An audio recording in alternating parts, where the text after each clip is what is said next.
नमस्कार, आप देख रहे हैं न्यूज 18 अपडेट और मैं हूं आपके साथ विभा उपाध्याय। बुलेटिन में सबसे पहले खबर समस्तीपुर से, जहां के रोसड़ा में सेंट्रल बैंक ऑफ इंडिया में बड़ी लूट की वारदात को अपराधियों ने अंजाम दिया। अपराधियों ने इरौत मुसहरी शाखा में 65 लाख की लूट की घटना को अंजाम दिया।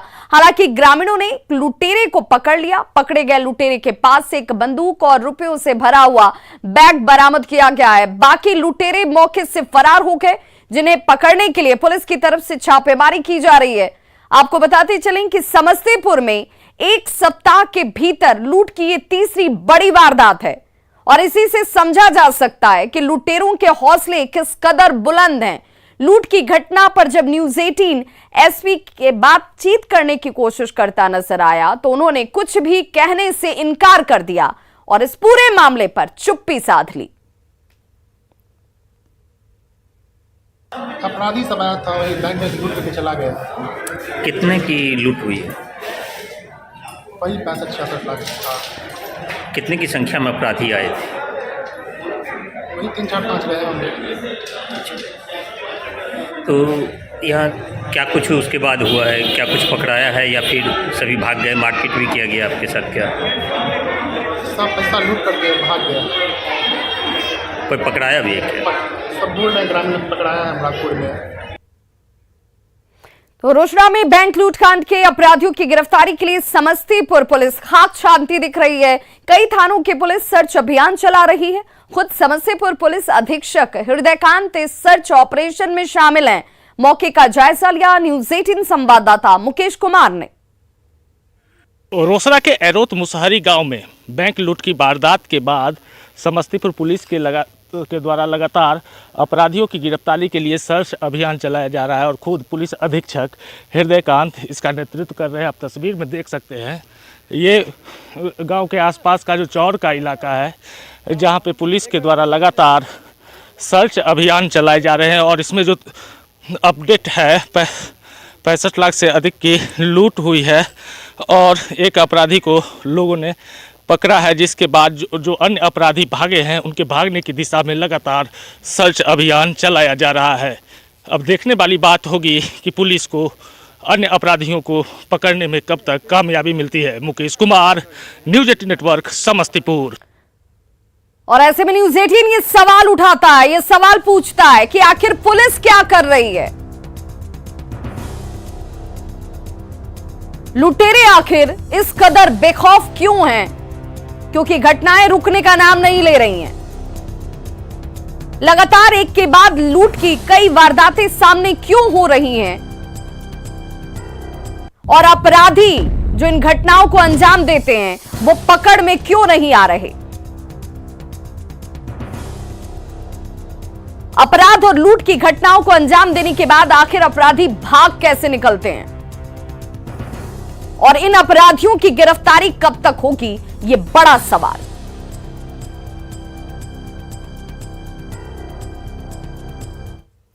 बड़ी खबर झारखंड के सिमडेगा से, जहां पर मस्जिद के एक इमाम ने 8 साल की बच्ची के साथ रेप किया। कोलेबिरा थाना क्षेत्र की यह घटना है और बताया जा रहा है कि मस्जिद के इमाम अमानुल्लाह उर्फ अमीन ने एक 8 वर्षीय बच्ची के साथ दुष्कर्म किया। नाबालिग उसके पास ट्यूशन पढ़ने के लिए जाती थी। इमाम उसके साथ पिछले 3 महीने से लगातार दुष्कर्म कर रहा था और हर बार धमकी देकर बच्ची को चुप करा देता था। कल जब फिर उसने रेप करना चाहा तो बच्ची ने हिम्मत दिखाते हुए शोर मचा दिया, जिसके बाद पूरे मामले का खुलासा होता है। पीड़ित परिवार ने अंजुमन तक मामला ले जाकर इंसाफ की मांग की है, जिसके बाद अंजुमन ने इमाम को पद से हटा दिया है और पीड़ित के परिजनों के साथ कोलेबिरा थाना पहुंचकर मामला दर्ज कराया गया। इस मामले में दोषी इमाम पर अंजुमन के साथ ही पीड़ित परिजनों ने कड़ी कार्रवाई की मांग की है। पास में जो साक्ष्य आया है उसे इमाम दोषी है। इमाम पलामू पाकी माड़न के रहने वाले हैं और पिछले 3 वर्षों से हमारे यहाँ कार्यरत थे, लेकिन संज्ञान में जब मामला आने के बाद में हम लोगों ने कार्य मुक्त कर दिया। साथ ही मौलाना अमीन जो भी गलत कार्य किए हैं उसके परिवार के साथ समाज हर पहलू पर हर जगह खड़ी है। परिवार के साथ में न्याय हो और उस न्याय के लिए जहां भी अंजुमन को जाना पड़े, जितनी भी मदद अंजुमन की तरफ से उनको चाहिए वो अंजुमन पूरी तरह से देगी। धनबाद में अपराधियों ने बैंक मोड़ थाना क्षेत्र में एक व्यक्ति की गोली मारकर हत्या कर दी। मृतक का नाम शहबाज सिद्दीकी उर्फ बबलू था और वे कोयला कारोबारी पप्पू मंडल के करीबी थे। कल रात वे कारोबारी पप्पू मंडल के साथ थे और इसी दौरान हमलावरों ने फायरिंग की, जिसमें पप्पू मंडल को बचाने के दौरान शहबाज को गोली लग गई। शहबाज को सेंट्रल हॉस्पिटल ले जाया गया, जहां डॉक्टर ने उन्हें मृत घोषित कर दिया। आपको बता दें कि पिछले दिनों अपराधियों ने विकास नगर में पप्पू मंडल के आवास पर गोलीबारी की थी और एक सप्ताह के भीतर ही उसके सहयोगी की हत्या कर दी गई। इस घटना के बाद लॉ एंड ऑर्डर को लेकर कई गंभीर सवाल खड़े हो गए। आपको बताते चलें कि अपराधी प्रिंस खान के गुर्गों ने वीडियो जारी कर कोयला कारोबारी पप्पू मंडल को जान से मारने की धमकी पहले ही दी थी। आपको मटपुरिया के पास छठ तालाब के तरफ कहीं कुछ ऐसा हादसा हुआ है। कोई पुराना दुश्मनी नहीं, कुछ नहीं, वैसा लड़के नहीं थे। तब हम लोग को तो मालूम ही नहीं, इससे क्या रंगदारी मांगेगा? ये तो वैसा मतलब घर का या फैमिली का लड़का भी नहीं जो रंगदारी मांगेगा कोई। तो धनबाद में बेखौफ अपराधियों ने कोल वाशरी प्लांट में बीती रात लूट की एक बड़ी वारदात को अंजाम दिया। बरवाडा थाना क्षेत्र के भितिया में प्रशांत तुलसियान के कोल वॉशरी प्लांट की यह घटना है, जहां पर प्लांट में मौजूद सुरक्षा कर्मियों को बंधक बनाया गया। 20 से ज्यादा की संख्या में आए अपराधियों ने लूट की इस वारदात को बंधक बनाकर अंजाम दिया। पिस्टल, तलवार, भुजाली समेत अन्य हथियारों के बल पर लगभग 10 लाख रुपए की संपत्ति यहां से लूटी गई। घटना की जानकारी मिलने के बाद मौके पर बरवाडा थाना पुलिस पहुंचती है और अब जांच में जुट गई है। लूटे गए सामानों में तांबे के तार, मोटर, इलेक्ट्रिकल पार्ट्स शामिल हैं और पुलिस ने जल्द ही अपराधियों की गिरफ्तारी का दावा किया है। बंदूक दिखाया तलवार और बोल रहा है कि ज़्यादा हिलेगा तो गोली मार देंगे। लगभग उन लोग था 20-25 था। हिंदी भाषा में बात कर रहा था। हाँ, कोठा भी शायद बोल रहा था, लेकिन हिंदी हम सुने। हमको इतना पता नहीं कि क्या क्या सामान लेके गए। वही लगभग 3, 3.5, 4 ऐसा लगभग क्या होगा। मिश्रा जी बताया कि हमारे बंद प्लांट में चोरी हो गई है। हम लोग भाई ये जांच में भी आए हैं, जांच करके जा रहे हैं। अगला जो कार्रवाई हो किया जाएगा। साहिबगंज में 35 लाख रुपए की अवैध लॉटरी के साथ लॉटरी माफिया को गिरफ्तार किया गया है। राजमहल थाना क्षेत्र के कसवा गांव में ये छापेमारी की गई और ये सफलता हाथ लगी। 35 लाख के अवैध लॉटरी के टिकट को जब्त किया गया। एसटीपीओ ने कहा कि थाना प्रभारी को सूचना मिली थी कि आरोपी फेकन मंडल अवैध लॉटरी के नेटवर्क को संचालित करता है और अपने एजेंट के जरिए राजमहल शहर और तालझारी में लॉटरी टिकट बिकवाता है। सूचना मिलने के बाद गठित टीम ने कार्रवाई की, जिसमें फेकन मंडल को 35 लाख रुपए के अवैध लॉटरी टिकट के साथ गिरफ्तार कर लिया गया। पुलिस की कार्रवाई से अवैध लॉटरी टिकट बेचने वाले माफियाओं में हड़कंप मचा है। गठन किया गया और जाकर इस घटना का सत्यापन किया गया तो फेकन मंडल, ग्राम कस्बा, थाना राजमहल को 35 लाख रुपए की अवैध लॉटरी टिकट के साथ गिरफ्तार किया गया। इस लॉटरी के टिकट के संबंध में पूछने पर उनके द्वारा बताया गया कि हम इस तरह के अपना एजेंट रख करके भिजवाते हैं और यहाँ के गरीब लोगों को ठगते हैं, कुछ छोटा मोटा रिवार्ड के रूप में निकाल देते हैं, लेकिन मुख्य रूप से इस तरह का धंधा आम जनता को ठगने का काम किया जाता है। जमुई में शिक्षक से 11 लाख की लेवी की मांग की गई है। नक्सलियों ने शिक्षक के घर के बाहर पोस्टर चिपकाया और उसे लगातार फोन कर धमकी दी जा रही है। शिक्षक के परिजनों ने कहा है कि लेवी मांगे जाने से पूरा परिवार इस वक्त दहशत के साए में जी रहा है। की दीवार में चिपकल है। हमरा बुतरियन बोले दादू दादू से देवला में केवड़िया में साट दिल कर देखो। हम उठ के देखलिए केवाड़ी में सट्टल है। तो फिर ओकरा उधार करके गांव घर में देखलिए तो कहल कि अच्छा भाई गोन रखो कि तब ऐसी करके 2-4 दिन हो गलो। तब जा कर के एसपी के यहाँ भी माने हम दरखास्त दे दें बुझलो। ओकर बाद वो फोन करवा है कि इतना पैसा लाओ। और कमल, इसका मैनेज कर लो, नहीं तो अच्छा नहीं होगा।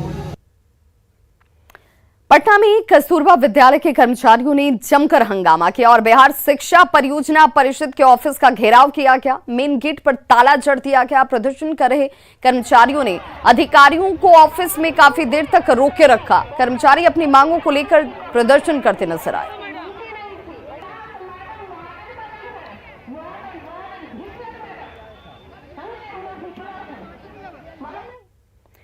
सिवान में अवैध अतिक्रमण पर बुलडोजर चलाए। जिला प्रशासन भारी पुलिस बल के साथ सड़क के किनारे अवैध मकानों को तोड़ती नजर आई। ये कार्रवाई महाराजगंज के सिपाह गांव की है।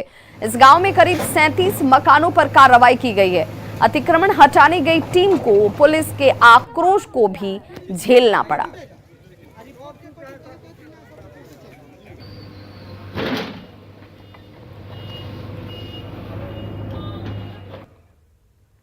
शराब तस्करी के खिलाफ पुलिस और शराब माफिया के बीच तू मैं और तू डाल और मैं पात वाला खेल लगातार चल रहा है। ताजा मामला औरंगाबाद के रफीगंज का है, जहां पर पुलिस ने छापेमारी की तो सबके होश उड़ गए। शराब तस्कर ने अपने घर में ही अंडरग्राउंड शराब का भंडार बना रखा था, जिसमें भारी मात्रा में शराब रखी गई थी। साथ ही यहां बड़े पैमाने पर शराब के निर्माण का काम भी चल रहा था। पुलिस ने शराब निर्माण के सभी उपकरणों को नष्ट कर दिया और करीब 1000 लीटर महुआ को विनष्ट किया गया। शराब तस्करों ने न सिर्फ अपने घर में बल्कि घर में शराब प्रोसेसिंग प्लांट भी बना रखे थे।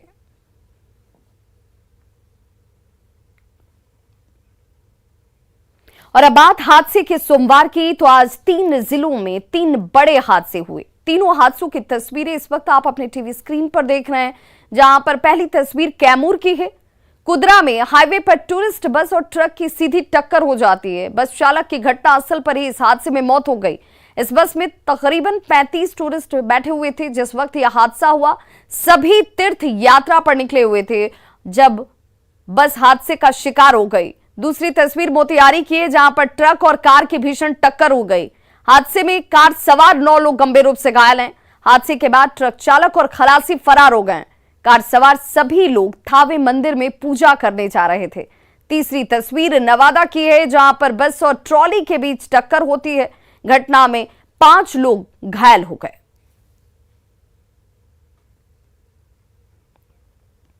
बेगूसराय में छेड़खानी का विरोध करने पर दबंगों ने पति पत्नी की जमकर पिटाई कर दी।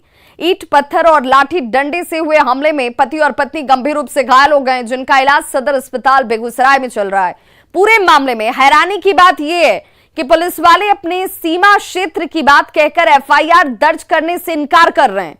कहा जा रहा है कि पटना जिले के पंचमहला थाना क्षेत्र के दंपत्ति ने बेगूसराय के मटिहानी थाना क्षेत्र के रामदीरी महाजी दियारे में ठेके पर जमीन लेकर गेहूं की खेती की थी। पति पत्नी जब गेहूं की फसल को देखने के लिए पहुंचे तो महिला के साथ दबंग मंचलों ने छेड़खानी शुरू कर दी। जब महिला ने इसका विरोध किया तो उसकी जमकर पिटाई की जाती है और इस महिला को बचाने के लिए जब उसका पति पहुंचा तो दबंगों ने उसे भी जमकर पीटा है। दोनों की हालत गंभीर बताई जा रही है। दोनों का इस वक्त बेगूसराय सदर अस्पताल में इलाज जारी है। तो गेहूँ देखने गया तो घर पकड़ करने लगा। क्या करने लगा? नंदलाल करने लगा। पकड़ मैंने जी तुम खेत में नहीं आया है तो चलिए हमको डेरा। हाँ अच्छा। तो हम हल्ला कर दिया। हल्ला करने के बाद वो गोली फोड़ दिया जी, दूर से चुप हो जाएगा। अच्छा। तो ये तनी पीछे रहते भी दौड़ का हमारा पत्नी को छोड़ दो, नहीं कुछ क्या था? क्या नाम था हम लोग? नंदलाल नाम है। क्या नाम? गोपालिया नाम है। वहाँ पर इसको धर्म पकड़ी कर रहा था। के? गोपाल नंदलाल एगो और भाई है, उसको नाम नहीं जानते हैं। हाँ, इसको धर्म पकड़ी कर रहा था। जब हम बोला तो इसको पहले मार के गिरा दिया था, बाद हमको पेट के मार रहा था। इसको धर्म पकड़ी कर रहा था। काहे लिए? काहे के लिए? ऐसे चरखाने के लिए। हाँ? चरखाने के लिए। क्या चरखाने? चरखाने धर पकड़ कर रहा था। इसको पूरे पीट के गिरा दिया। उसके बाद इसको देवर जी को हमको पूरा एकदम बांस से लाठी से मार करके इसको भी तोड़ दिया। तो उन्हीं जात भाई उन्हीं भूमियारे लोग दूसरा था जो मोटरसाइकिल से उठा के लहा से यहाँ पर के लाया तो गांव में तब हम लोग जाए। और आमदनी के गांव वाला ही उठा के लाया? हाँ, जे गाँव तो वो सब क्या दबंग किस्म के लोग हैं क्या? हाँ। और आइए अब देखते हैं गाड़ी चलाने वालों के लिए एक बड़ी खबर।